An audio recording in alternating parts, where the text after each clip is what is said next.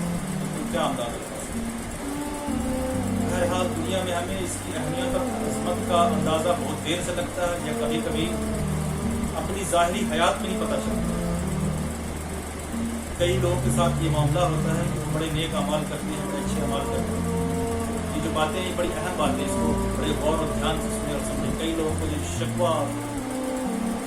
ہوتا ہے، یہ شک ہوتا ہے کہ ہم جو کام کر رہے ہیں اس پر ہمیں فضیلت مل رہی ہے، فائدہ ہمیں حاصل ہو رہا ہے کہ نہیں ہو رہا ہے، کیونکہ بظاہر کئی بار ایسا ہوتا ہے کہ ہم ذکر اذکار کرتے ہیں، درود شریف پڑھتے ہیں یا ہم نیک اعمال کرتے ہیں تو اس کا ریٹرن ہمیں دکھتا نہیں ہے۔ تو اب شیطان ہمیں وسوسہ ڈالنا شروع کر دیتا ہے کہ ہم جو یہ نیک کام کر رہے ہیں اس کے اندر ہمیں شاید کوئی فائدہ نہیں، یا تو ہم صحیح سے نہیں کر رہے ہیں یا پھر اس کا فائدہ نہیں حاصل ہو رہا ہے، یا فائدہ ہے ہی نہیں اس کے اندر۔ پھر لوگ کیا کرتے ہیں کہ کسی اور ورد وظیفے کی تلاش کرتے ہیں کہ اچھا اس میں زیادہ فائدہ یہ پڑھا جائے۔ کسی کے شاعر نے اگر کوئی تعلیم کیا ہو وظیفہ کہ آپ اس میں رحمان کا وظیفہ پڑھیں تو وہ یا رحمانو پڑھا رہا، سالوں گزر گئے، اس کو کوئی فائدہ سمجھ میں نہیں آیا۔ اس نے کسی اور سے سنا، کسی اور کے پیر نے کسی کو کوئی وظیفہ دیا تھا، اس کو بڑا فائدہ ہو گیا، اب یہ اس کے پاس چلا گیا، یار وہ تو بڑا فائدے والا وظیفہ پڑھ رہا ہے۔ ایسا نہیں کہ تمہیں اس سے فائدہ ہو جائے گا، اور وہ فائدہ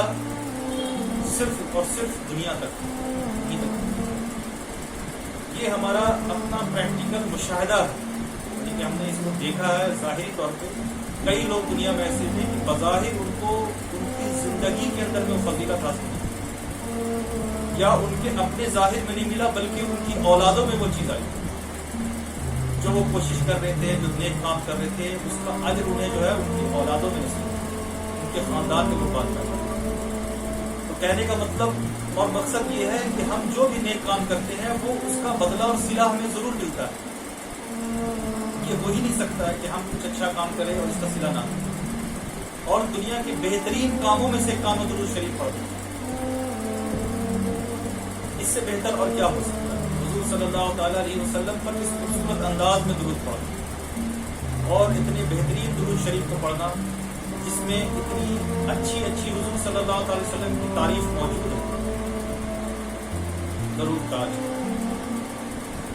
اس کو حضور صلی اللہ تعالی وسلم نے بہت پسند فرمایا، اور ہر ایک مشائخ نے اس کو پڑھا، ہر مشائخ نے، ہر صوفی نے اس کو پڑھا اور اس سے فائدے حاصل کیے۔ کئی لوگوں کے بارے میں واقعہ ایسا ملتا ہے کہ وہ اس کی کثرت اتنا زیادہ کرتے تھے، جب ان کا وصال ہوا دنیا سے جب وہ گئے تو ان کی قبر سے آج تک وہ خوشبو آ رہی اور وہ درود تاج کو کثرت سے پڑھا کرتے تھے۔ اللہ تبارک و تعالیٰ کا فضل ہی ہے جس کی وجہ سے ہم درود السلام پڑھتے، اللہ کا کرم ہے، اور جب کرم ہوا ہے، جب پڑھنے تک ہمیں لگا دیا ہے تو مزید بھی کرم ہی ہو، کرم ایسا ہو ہی نہیں سکتا ہے کہ اس میں صرف پڑھنے پہ لگا دیا۔ ہماری دنیا بھی بہتر ہوگی، ہماری آخرت بھی بہتر ہوگی۔ جب ہم حضور صلی اللہ تعالیٰ علیہ وسلم کے لیے دعا کر رہے ہیں، درود کیا ہے؟ دعا ہے، سلام سلامتی کی دعا، تو اللہ تبارک و تعالیٰ یہ کب گوارا کر سکتا ہے کہ ہم مصیبت اور ہم پریشانی میں رہیں، ہمارے گھر والے مصیبت اور پریشانی میں رہیں؟ بلکہ کچھ پریشانیاں ہماری بظاہر جو دکھ رہی ہیں وہ ہمیں مضبوط بناتی ہیں، ہمارے اندر کی گندگی کو دھونے کے لیے۔ جس طرح سے لوہے کو آگ کے اندر میں تپایا جاتا ہے تاکہ اس کی گندگی دور ہو جائے اور وہ لوہا جو ہے پیور لوہا بن جائے، ایک شیپ میں آ جائے، جس طرح سے لوہار اس کو شیپ دینا چاہتا ہے۔ ایک سونے کو جب وہ زمین کے اندر رہتا ہے تو اس کو آگ میں اس کو تپایا جاتا ہے، اس کو پگھلایا جاتا ہے تاکہ اس کی گندگی نکل جائے اور وہ زیور بننے کے قابل ہو۔ اسی طرح سے اللہ تبارک و تعالیٰ کے برگزیدہ بندوں پہ مصیبتیں، آزمائش اور پریشانی آتی ہیں، چاہے آپ دنیا میں کوئی سی بھی ورد و وظیفہ کر لیں،